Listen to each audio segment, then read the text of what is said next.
खबर आपको दें कि सुप्रीम कोर्ट में फैसलाबाद धरना के समाअत के दौरान अहम मुकालमा हुआ। चीफ जस्टिस ने रिमार्क्स दिए कि एजाज उल हक के वालिद साबिक आर्मी चीफ थे, जिया उल हक को साबिक सदर नहीं मानता।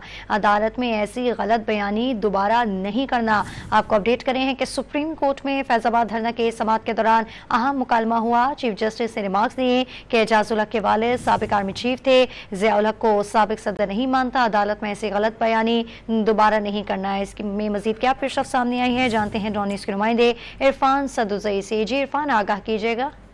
जी, केस की सरबराही चीफ जस्टिस की सरबराही में 3 रुकनी बेंच ने की। अटॉर्नी जनरल ने अमल दरामद रिपोर्ट जमा कराते हुए मौक़िफ़ अपनाया है कि वजारत दिफा की जो नजरसानी की दरख्वास्त है वो वापस लेना चाहते हैं, जिस पर चीफ जस्टिस ने रिमार्क दिए है कि अबसार आलम ने वजारत दिफा के मुलाजमीन पर संजीदा इल्ज़ाम आयद किए हैं और अबसार आलम के इल्ज़ाम दुरुस्त साबित हुए तो मामला वजारत दिफा के दायरा कार में आएगा।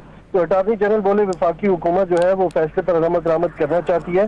तहकीकात के लिए फैक्ट फाइंडिंग कमेटी भी कायम की गई है और कमेटी का पहला इजलास जो है वो 26 अक्टूबर को हुआ। तो इसके हवाले से उन्होंने ये भी कहा कि चीफ जस्टिस ने रिमार्क दिए कि अदालती फैसले पर अमल दरामद होना चाहिए था। कमेटी में जो TOR से उनमें कोई टास्क नहीं दिया गया, TOR के जरिए तमाम लोगों को बरी कर दिया गया है और अरबों का नुकसान हुआ, मगर आपको कोई फिक्र नहीं। तो इसमें जो क्या रियासती उमूर आइन के मुताबिक चलाए जा रहे हैं, कमेटी किस कानून के तहत कायम की गई है, चीफ जस्टिस ने रिमार्क दिए कि वाज़ेह करे कि कमेटी की कानूनी हैसियत क्या है और कमेटी के क़याम के दस्तावेजात का क्या ये कागज का टुकड़ा है और कागज के टुकड़ों से पाकिस्तान नहीं चलेगा।